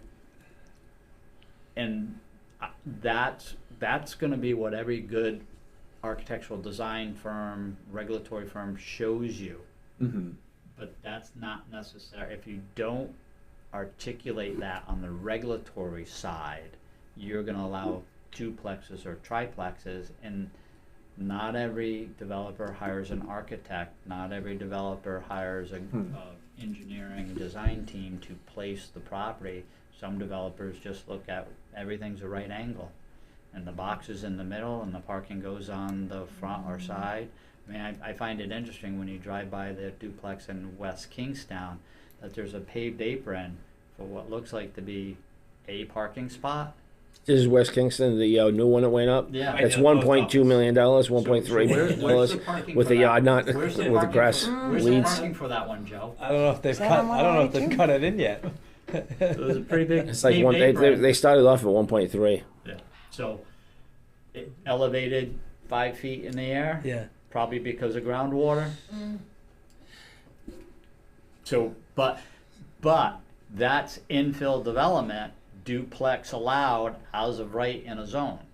Two very distinctive products that I think if you, all of a sudden, every property along that corridor looked like something, but it didn't look like what you were sold in the document that everybody's envisioning as SK-like, that's the potential pitfall. So okay, Again, so I respect that. Like I think having this feedback on it, I think is great, right? But like I found the thing. It was sent in February by Brian as part of a big info dump. So if you have your email, you can. Are you looking can at check the that. missing middle But- ordinance? Yeah. Yeah, that's what I'm looking Yeah. at too. And so it seems like, maybe for example there needs to be more specificity about what is allowed, but they do have a lot of details about like specific dimensional things and a couple of like basically drawings of what these could conceptually look like, as well as language that is written to be part of an ordinance. Like they even number it 502.8 that they're trying to drop in there, right? And so I think all these thoughts are valid, but at least my understanding of where we are is that we basically need to, or are trying to get this feedback from the planning board so that we can know where does this need to be modified, where can it be improved, etc. And that hasn't been able to happen. And I don't know if there's another avenue for this, right? And I know like sorry, you can go for it. Well, I'll just say it. I'll say it again. This board is advisory to the planning board and also advisory to the town council. So, I mean, as a member of the planning board, I would love for you to propose regulations to go through the planning board. But at some point, if you feel that it's appropriate to do them in parallel, and so be it. So But do we? I mean, not really understanding how we do that. I think it's important, given that there's a draft ordinance, to understand what's missing from a planning board perspective. How do we get that input? Because I think that's, if we can close on that, then from the planning board, right? Then we can come forth with a modification to Exactly. the ordinance draft Right. that to the planning board and to the town council. But I feel like we're just kind of, we've talked about it some, but to me the next step is and maybe it's planning board affordable housing meeting. Just Yeah. you certainly can request that. Yeah. we We- can. And we maybe definitely that's talked maybe about that's what we should consider at some point this year, that Yeah. we try to orchestrate a discussion like that so that we actually can get concrete feedback on what's missing and what the planning board would like to see different in it. Yeah. So the one thing I'm a little worried about, right? So we have sent in the past letters, I think at least one to the town council and I think at least one to the planning board, if I remember right, basically saying, we have this draft ordinance, please look at it. And so far nothing's happened from that. The answer we typically have gotten, at least from Brian when we brought this up, is, we've tried, members have tried, they'll bring it up, there's limited discussion, and then there's no sort of action. There's no vote, there's no specific discussion of the provisions, it just sort of falls off, and then periodically it Right. gets brought up again. But basically that, it seems like at least the impression I've been given is that there's a lot on the agenda for the planning board, and it's just not a priority. And I don't know how to break through that. I know, like, from what you're saying, maybe the answer is just say, like, can we go around this channel? Like, hello, council, we've tried this, it's not working. Can either you I apply feel some like we top-down need a pressure, formal or- interchange between Yeah, the I two don't know if committees. I wouldn't describe it as going around the channel. I would I don't describe it want to more do of you that. guys I are busy. don't. We're going to pick up the ball. Tell us what we, Totally, tell like- us what you need, but we're going to pick up this ball. So like what would I you think that would be a recommend? better way of Like, saying. I think like Joe and Jamie, you both working in sort of the town apparatus here and working on the planning board. Like, what do you think is the easiest way to get this message through? Just send a letter. We've done it a couple times. We could Yeah. try again, but it was one of the early things we On tried. this we brought it particular up. ordinance, you're saying? Yes, Yeah. the missing middle draft ordinance.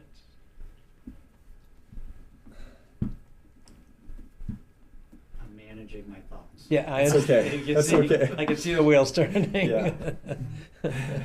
And where Every- did you find that? There are limits to bandwidth. Yes. What can you reasonably accomplish given We got time it in the aspects, first staff meeting. availability, Agenda. planning Okay. board Okay. availability, Because that's when it. and That's, yeah, but I can. mail what do it to you if you- prioritize and how do you prioritize it? Right. And I think what you're getting right now is that we understand that there are priorities. There are other things that are in front of you right now, in our view, and Joe has, and you can correct me, voiced his disagreement Yeah. with the fact that maybe we can handle this in addition to our existing priorities, but that's not coming across as a full planning board priority. Right. So Right. you don't lose sight of it. Like I said, you may be told no 100 times, you only need one yes. Yeah. So you potentially don't lose sight of it. It's just right now the focus of the planning board is processing land use applications and getting the form-based code moving forward. Their next highest priority will be having the planning department modernize the existing regulations, not add 60 things to them. We have a deck of cards that are mangled, folded. We had all original bicycle cards, and we had all the suits, all the cards, but then we lost one of the Queen of Hearts, and someone found a Queen of Heart, stuck that Queen of Heart in the deck. It's a different color, different jacket, different everything. We need to go back to 4 suits, 4 cards in the same box. And that's our primary project, because I know someone's going to say, well, in your rewrite, just put all the missing middle in there. We need to be able to go to a meeting at some point in time and the public says, what'd you sneak in the regulations? We need to be able to say, we really didn't sneak anything in Yeah. because we've just really reorganized and removed redundancies.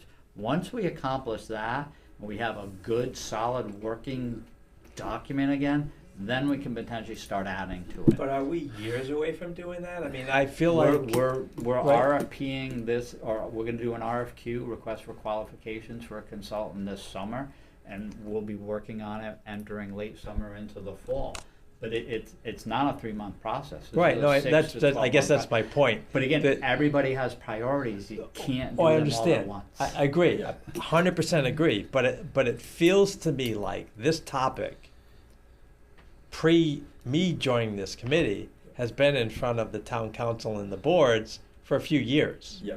not months. Yeah. And I feel like it can continue to be in front of the boards and the town council for a number of years more, because it will never be a priority, because it's this how do I describe it? It's not one of those things that's always going to bubble to the top to say get that done So first. again, It's not. So don't lose sight of it. Continue to advocate for it. Try and make it a priority. I can't instantly, as the planning director, make it a priority. Right. I'm giving prioritization. We have a very distinct order. Our department, and specifically myself as the planning director, I work for the town manager. The town manager takes his direction from the town council. I also have many hats and many bosses with regard, we work for the collaborative, we work for the EDC, we work for the planning board, we work for the conservation commission, and everybody has their priorities. Same thing with the form-based code. That became a priority, so that of the council, which became a priority of the department, which became a priority of the planning board.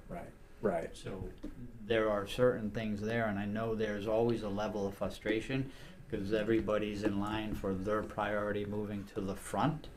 But we have a certain bandwidth, we have certain ability to do some things, and it may be simply that as we move forward, if you continue to advocate for, we'll say, the mansion homes being a priority, that the council directs us in our rewrite to put it in there.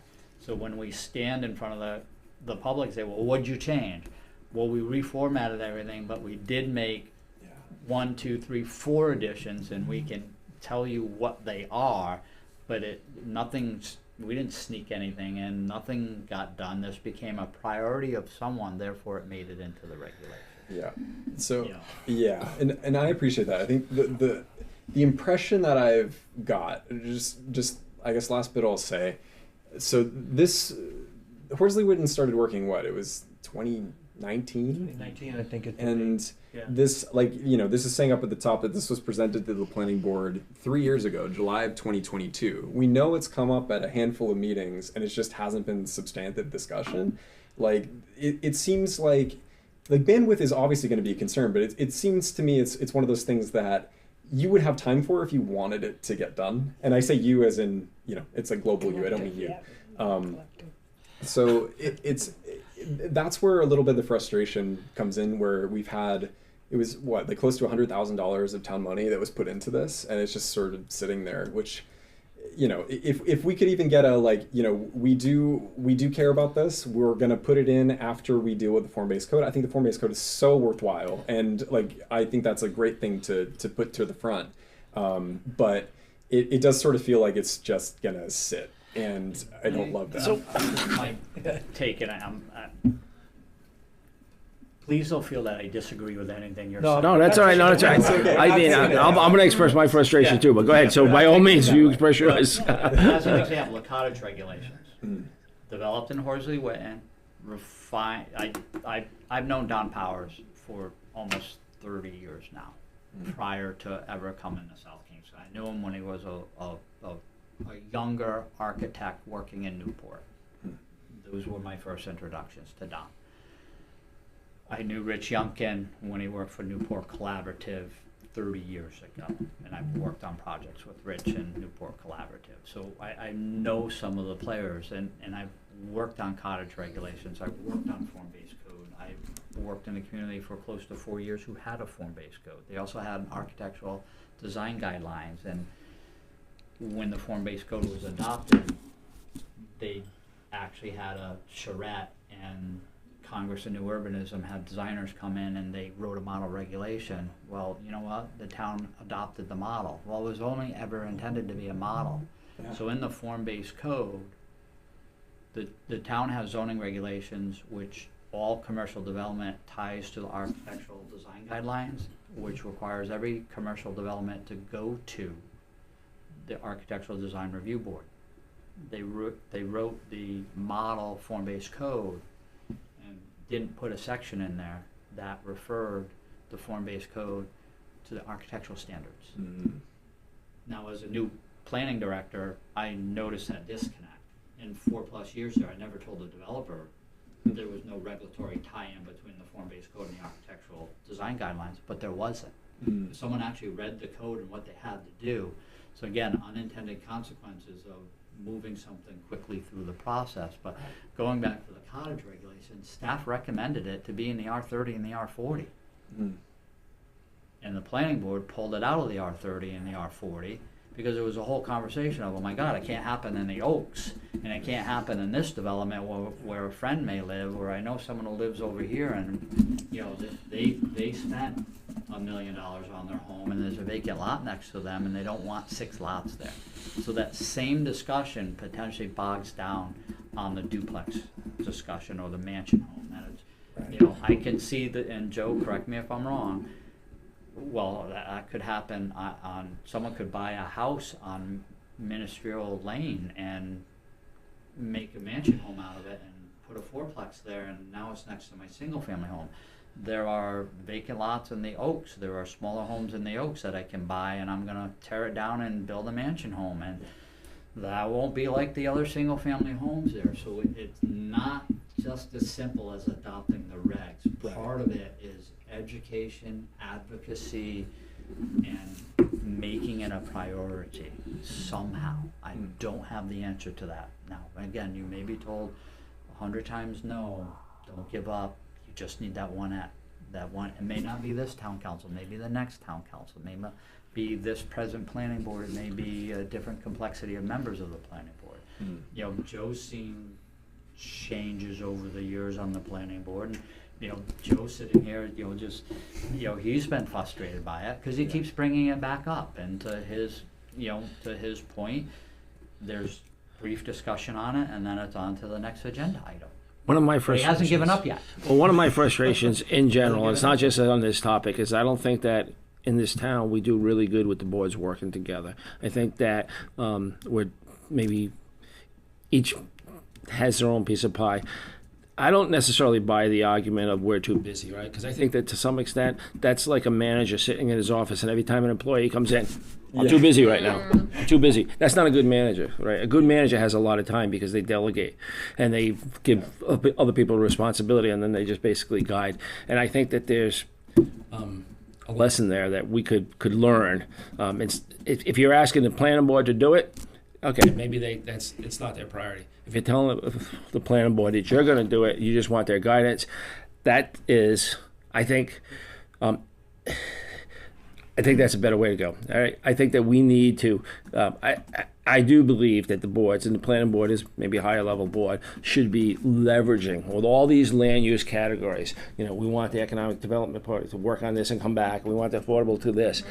And to leverage them. And truthfully, I think it'll be better for everyone, because a lot of the boards, and this board in particular, has had a big turnover in what their membership is, right? And what ultimately determines how long people stay. If you feel like you're making a difference, Right. you stay. Right. If you feel like you're not making any difference, you serve a couple of months and you say, screw this, I'm out, right? So I think it would be well advised overall in the town if the boards work together that more and give everybody meaningful work. So that's just and I think that this is one example of where that's kind of fallen apart. What we did on the EDC is we requested I a would say workshop. here, at town here, council. Okay. Edwin. And once a year, we got a That's workshop. just, with town Yeah, council. I mean the interesting thing now that you say that, so in theory we're supposed to have yearly meetings with the council. It's just they've been busy, so it's been hard to schedule. That's why you send a letter but I- saying as but a I- reminder.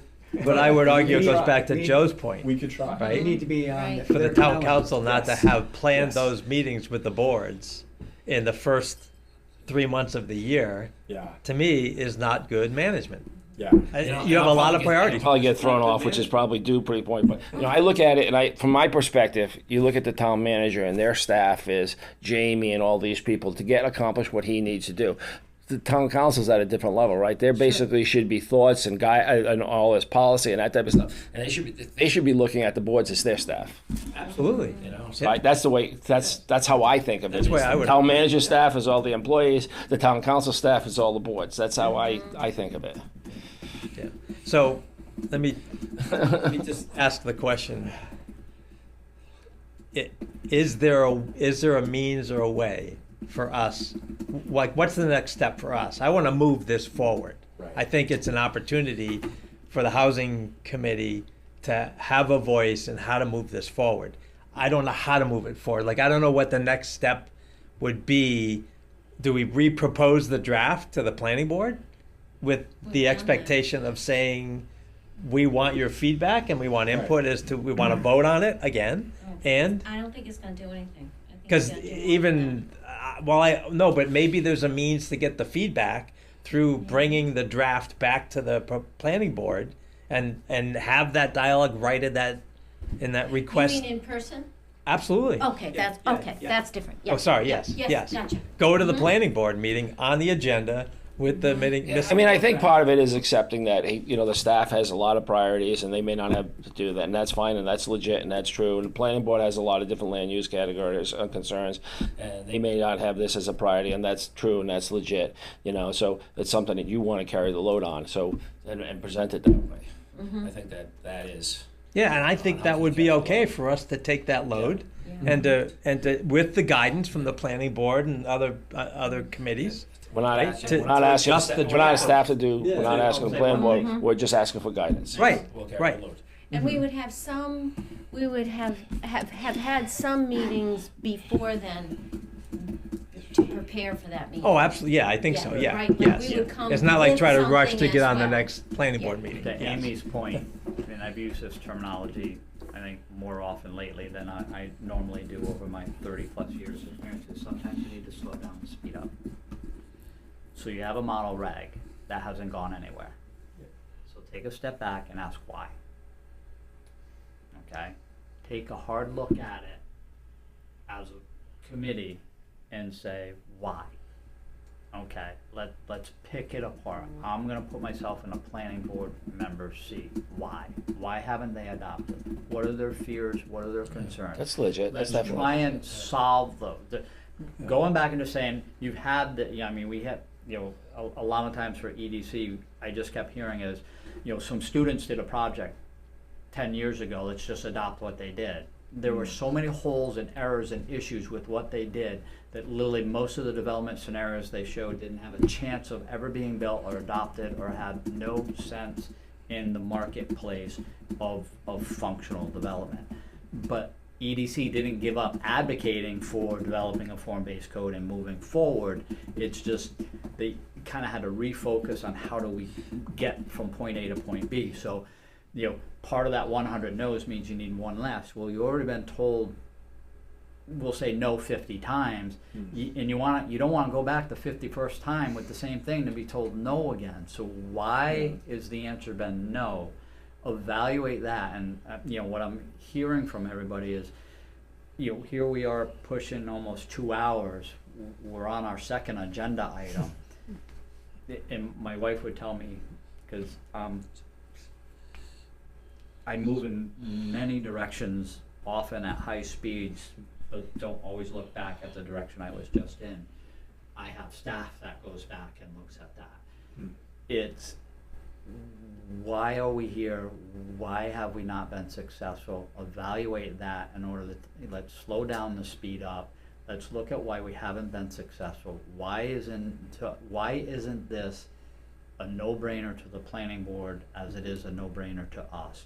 So let's find where the pitfalls are. Let's try and anticipate where the naysayers will be, and is there a way we can change the model, whether it's language, adding some standards, trying to get it to a point where you go before the planning board and say, look, I know you had reservations, and we think these are why you had reservations, and we potentially have answers and solutions to those reservations. We've added a paragraph, we've added a section, we've done something. We've only allowed it in, to Joe's point, we're gonna experiment in the R10, R20, R30, not the R40, not 80. You need sewer and water, let's start there. But here's where we think some of the pitfalls are, and here's how we're proposing to eliminate some of those naysayers to try and turn that 51st no into a 52nd yes. Yeah. And how do you get there? And this may be one meeting. Instead of diluting everything where you're trying to get through 10 things at one meeting, Sure. start to be strategic and targeted. So, you know, one meeting and again, it may be that you focus on one or two, maybe your next meeting is, look, we want our mansion homes, we want to look at inclusionary zoning and model. You may not be able to take on all of those and 4 other things. Focus on 1 or 2, focus on 1. Sure. Try and get 1 across the finish line. If you get that to a point where you get your 52nd no, okay, we're not going to beat ourselves up and try for the 53rd. We're going to pivot and we're going to move to inclusionary, or we're going to move to the next side. We're going to try that for a while. Yeah. And because again, we see it, Joe, at planning board work sessions where, you know, we're trying to solve everything. And maybe we just need to solve one thing, not everything. I mean, that's definitely legit, because, I mean, when something is presented to the planning board, we are looking at worst case scenario, right? So I'll give you an example, just one of the last meetings, there's some changes to definitions of manufactured home and mobile homes, et cetera. And one of the possibilities for us to consider was whether a mobile home, basically a trailer on wheels, whether that could be considered for all purposes as a single-family home.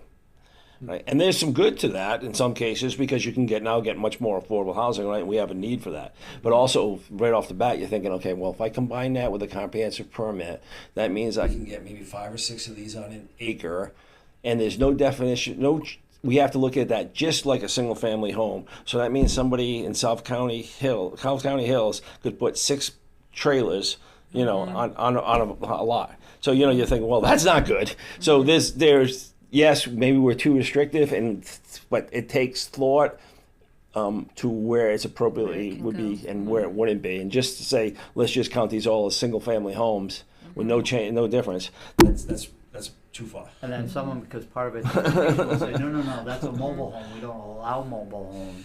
So, and they know in mid-70s, HUD established a new definition for a mobile home and just called it a manufactured home. People confuse the old nomenclature was there was a mobile home, there was a manufactured home, and there was a stick-built home.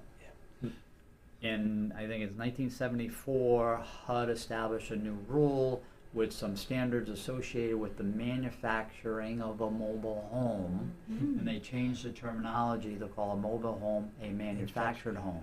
A manufactured home is not a factory-built kind of stick-built home in a factory. It is a mobile home with new criteria to meet some standards for HUD. It doesn't have R21 in the walls. It doesn't have R38 in the roof. It doesn't necessarily have to have 2x4 construction.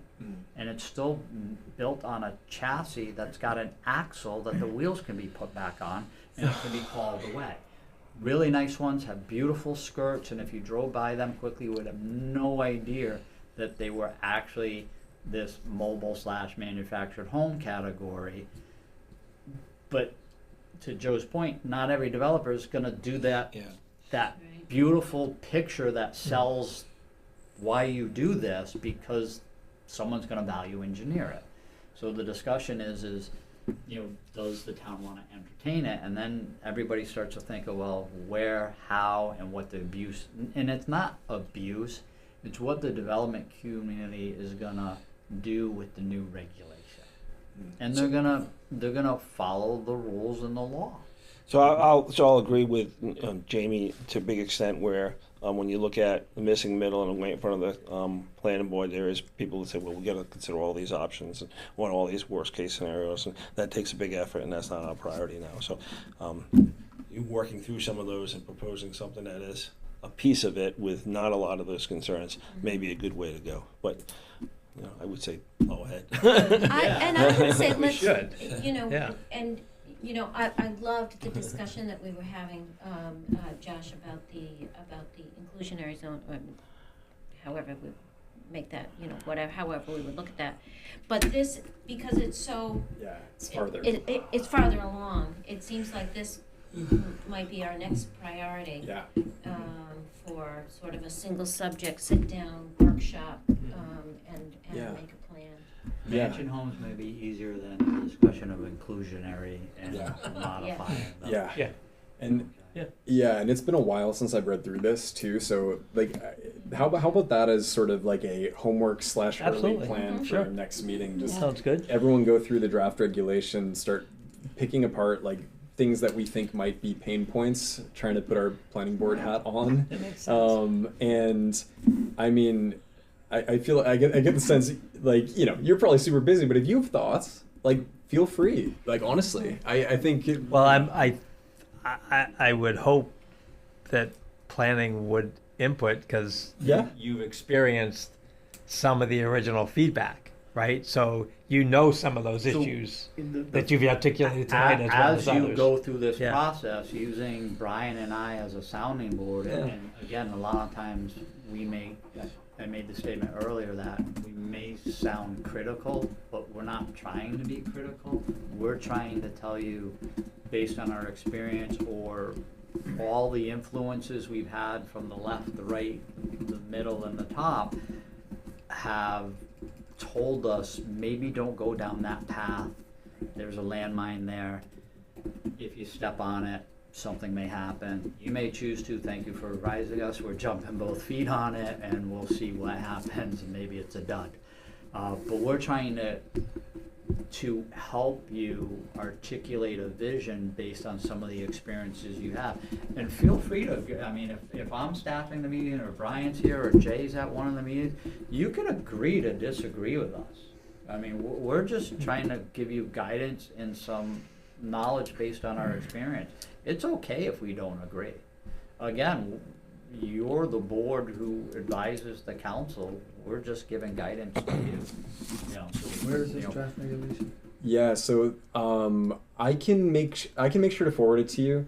There, I think it was sent out back in February, which I think is before you had joined, if I Yeah. remember right. So I think Brian sent it Yeah. out because I think Oh, did it get February our first recirculated? meeting? We can I'm send pretty it sure out. it was We'll the send first it out meeting. again. Well, that would be Yeah. good. Find it- Okay. find Yeah, emails, yeah. we have no issues sending it back out again. yeah, that would be Give you that. lovely. Yeah. Good. Yeah, but no, but that sounds like a great thing to do for next time, and I Will agree. Like someone it's speak- farther. Sorry. Sorry, no, go. I was Yeah. just gonna ask if someone would be sure to mention it to Peter. Oh yes, no, that's a Because good that point. communication issue. Yes, no, that's a good point. I can make a note to let Peter know Okay. as well. Okay. Again, some of the successes, if South Road School advances through the development process, you may see a triplex there. You may see a smaller mansion home. If something happens at Oliver Watson, you may have an example of it. And then it's built. What are you guys talking about? Let's go see it. You know, it won an award. You know, it was highlighted in the Providence Journal. It was a good aspect. That's all we're trying to do. That's what we're trying to do. Right. You know. Yeah.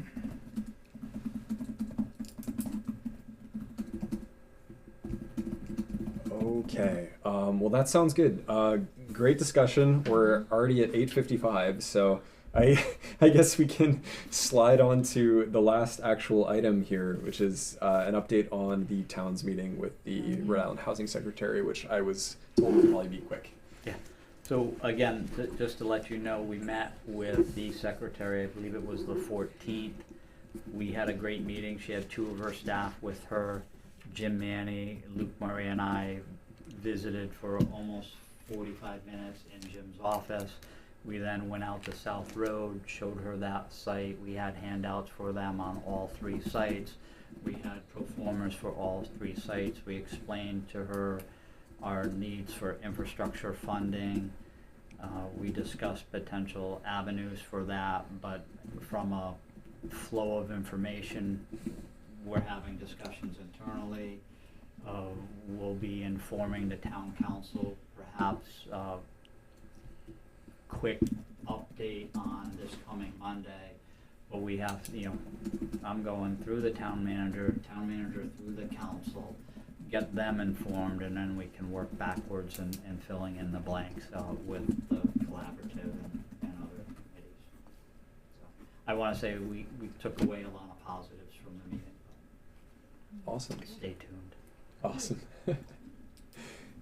Good. All right. Well, thank you. So- Yeah. Go. Yeah.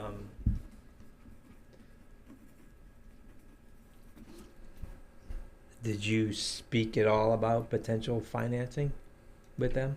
We will be reporting to the council. Okay.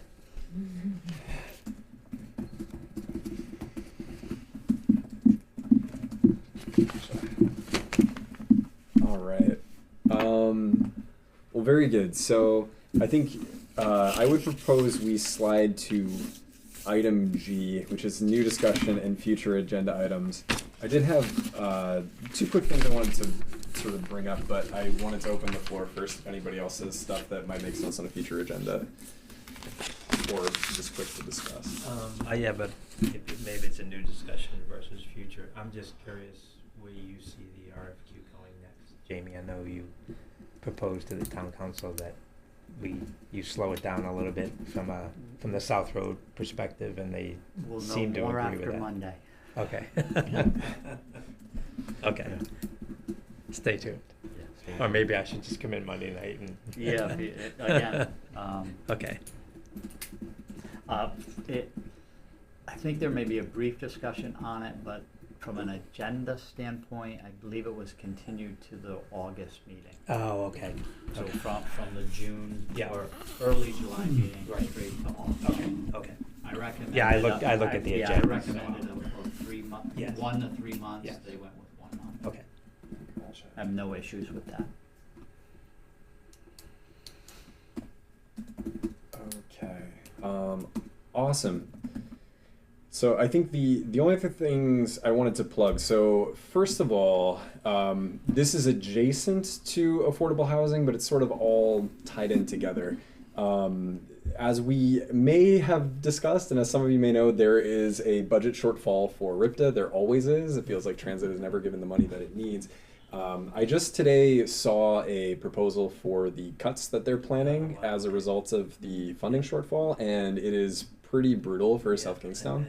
The idea is currently there's the 66, which will go from URI Kingston all the way up to Providence. Yeah. There's the 64, which goes from Kingston Station over to Newport, and then there's the 69, which basically continues the 66. It goes from URI Kingston down to Galilee. And so the 69 is the route that covers the majority of the town, like sort of spans through it. And the 60, 64, and 66 are sort of up on that 138 corridor. The idea is that the 69 would go away, 100%. The 64 would go from 9 daily round trips to 2. And they still made allusion to the fact that they would try to serve the Naval Undersea Warfare Center, and those buses currently run at 6 a.m. and 3 p.m.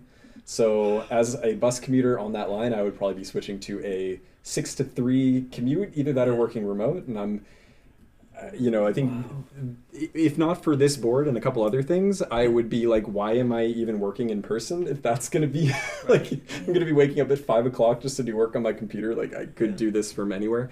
But yeah, so that's one of the things. The other thing is the 66, to Providence would reduce frequency. So it's sort of like this ping pong they have going on where they were planning to actually expand service as a result of this Kingston Station project, but now they have a budget shortfall they need to immediately address. The long-term plan is still to expand service. In the short term, they're like, we have no money. And so we don't know what's going to happen, but I wanted to plug that on the same day as the form-based code, there are 2 workshops in town. There's one at Town Hall, I believe, from 12 to 1:30. The other one is at Kingston Free Library from 5 to 6:30, and these are basically just, I call them workshops. They're hearings on the proposed changes, and so people are going to submit Like public feedback and comment. public comment, exactly. And so you can go in and make your voice heard, etc. I think it's something that I feel like might just be of general interest, but I'm thinking about it from a housing perspective. Like one of the big things I want to sell with, for example, Wakefield Elementary is, wow, I have that bus line right there. Wouldn't it be nice to have a little bit more of a car-free lifestyle that's possible there? Maybe we can cut down on a little bit of parking, whatever else.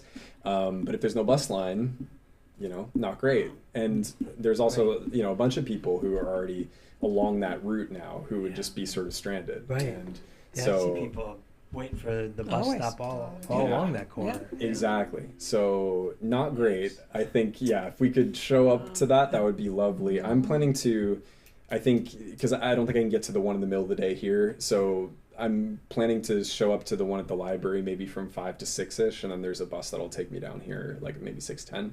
At least for now. They haven't canceled it yet. So yeah, that's sort of what I'm thinking there. So tell me again, when are they? Yeah, they're on the I know 30th. they're on the 30th. Yep. 30th, And noon yep. to 1:30 in the At- council chambers Oh, Yep, here, here. okay. here. All right, I could probably do that one. It's gonna be a busy day, the 30th. Yeah, exactly. And Carol Baker's retirement party that morning. Oh, wow. And an interview for her replacement that morning. Wow. Really? What is her job, Jamie? She's GIS. Oh. started here and built the system, and she's Is retiring. that right? She's retiring, yeah. It'll be big shoes to Put the new fill. system Yes. in and she's hitting the sunset. Wow. Into the sunset. Yeah. Did you have another topic? Oh yeah, just one other. So this is it's partially a general question and partially something that is interesting. So I had been reading and listening to some information about recent bills that were passed in Washington State and Montana having to do with parking, and I listened to a really good discussion about it on a podcast a couple days ago. I just wanted to know. So like, obviously we're worried about open meetings violations and things. If I have just like general information stuff like that, should I be passing that to, I guess normally Brian, but just, going through that channel and say, Yeah. could you distribute? Because I think that's maybe what I'll do, but it seemed very encouraging. The Cliff's Notes, without making it a whole huge discussion, is they essentially, in many cases, not all housing types, but many cases, just got rid of parking minimums. The interesting thing though is that they did it with a broad, basically left and right wing coalition, where they're sort of able to sell it from a bunch of different angles. Like the more liberal folks tend to like the environmental benefits and whatever else. Housing is sort of on both sides. People want to see housing, and then there's also sort of more of an economic, which is left but also right. Where like imagine you have a project that makes complete sense. Like they gave the example of trying to build a daycare that they only really needed maybe 12 or 18 parking spaces, but the regulations said they had to have 24, and they weren't able to build a daycare in this like daycare desert. And it's sort of just giving more freedom back to the people actually making the buildings. Mm-hmm. And I think the worry is, oh gosh, we're going to get rid of these, and all of a sudden everything's going to be underparked. It's going to be a complete nightmare, like overflow everywhere, and it's just not going to work. And they were making the point that no, like really, this did not change a whole lot on the ground in the places where it happened. It just gives people the freedom in those edge cases, first of all, and in the future, if there's positive regulation, to basically just make a suitable amount of parking for the space, as opposed to requiring that you have, for example, those old Tower Hill Road style like parking lot moats around businesses and such. So it was an interesting discussion. I will share that, and hopefully you all can get a chance to look at it. It's not homework. If it's interesting, check it out. Yeah, sounds good. Okay. Any other new topics from people? Okay. Awesome. Well, only a couple minutes late. I think we can move to adjournment. Just need a motion and a second. Motion to adjourn. Second. Awesome. All in favor? Aye. Aye. Okay, we are adjourned. Thank you, everybody. Thanks for filling in. 9:06. 9:06. Yes. Took a little scramble the last week to kind of work that out, but Good job. Great. Yeah, thanks. nice job. Appreciate it. Oh. Yep, good meeting.